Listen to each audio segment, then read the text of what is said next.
ഒരു അപകടഘട്ടമെന്ന് അവരെ തള്ളി പറയാടാ വേണ്ടത്. വിജയേട്ടൻ അറിയാഞ്ഞിട്ടാ ഇന്നലെ രാത്രി ഞാൻ കേട്ടത്. നീ കൂടുതൽ സംസാരിക്കണ്ട ജോണി.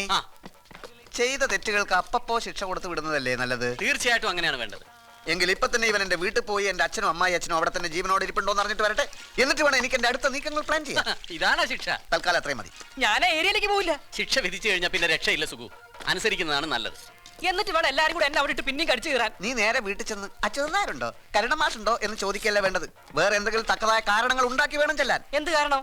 ഭൂലോക കളനായ നിനക്കാണടാ കാരണം ഉണ്ടാക്കാൻ പ്രയാസം. ചെല്ലടാ ഓടാ.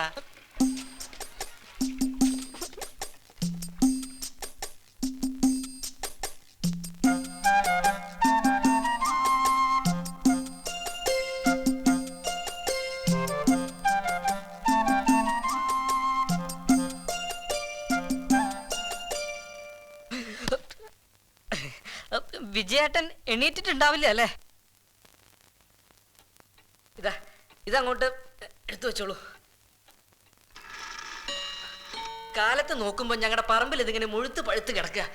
ഞാനിവിടുന്ന് പഴം കുഴച്ച് പുട്ടെത്ര തിന്നിട്ടുള്ളതാ. അല്പമെങ്കിലും നന്ദി വേണ്ടേ? വിജയേട്ടൻ കുളിക്കായിരിക്കും അല്ലേ? സുഗുന് എന്താ വേണ്ടത്? ഇത് ഇവിടെ തരണം. ഇവിടെ ഇപ്പൊ ഇത് വേണ്ട. അല്ല, ചേച്ചിയുടെ അച്ഛനും അമ്മയൊക്കെ വന്നിട്ടുള്ളതല്ലേ, അവർക്ക് കൊടുക്കാനെങ്കിലും. ഇവിടെ ഒരു അച്ഛനും ഇല്ല അമ്മയില്ല. പോയോ? വേറെ വിശേഷമൊന്നുമില്ലല്ലോ. അല്ല, ഞാൻ നന്ദി പിന്നീട് സൗകര്യം പോലെ കാണിച്ചാ മതി.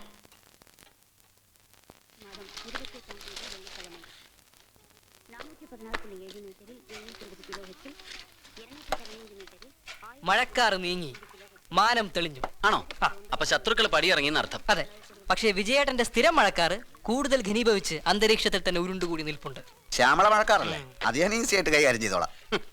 ചോണിക്കുട്ടി, ഒരു 50 രൂപയും എടുത്ത് ഒരു നമ്പർ ഇറക്കാനാ. എന്റെ കാശുണ്ട്. പിന്നെ എന്റെ കാശുണ്ട്. വിജയ പോക്കലി അവിടെ